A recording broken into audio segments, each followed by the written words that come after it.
in celebration of March 10th, we're making a Mario themed video.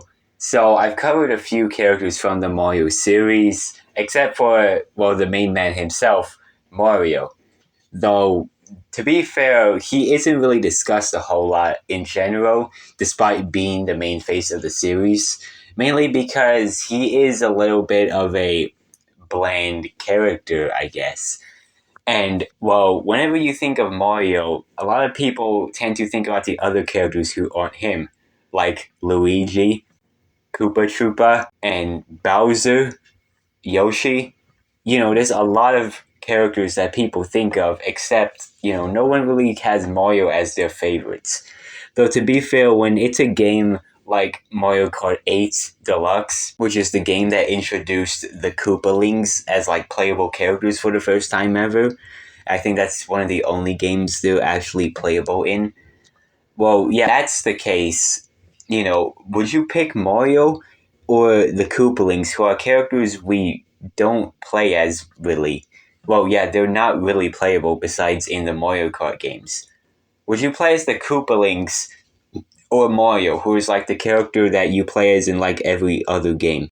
Yeah, I don't know about you, but I would pick the Koopalings personally, since they have always been my favorite, Roy especially. And another factor with that is that Mario doesn't really have that much of a personality, or much of an established one. Unlike Sonic, which he is the cooler video game protagonist because of it.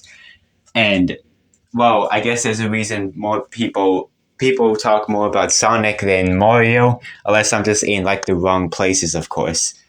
But yeah, Sonic is generally better-ish, even though that is debatable. Of course, you can leave your opinions in the comments.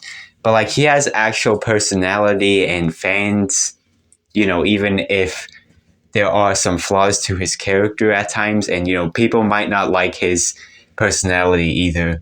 People may just prefer Mario's more quiet protagonist kind of deal, since that is what he is at times, even though he has spoke before. So not sure what he's trying to do besides Aura Farm, I'm guessing. In every game that he's in, also, it seems, well, yeah, if there's a stat-based system, he usually has balanced stats all the time, which, it doesn't matter for Mario Kart, but yeah, everything else, he's always just balanced character. And yeah, I guess that applies to most protagonists, but at least Sonic got that dance going on.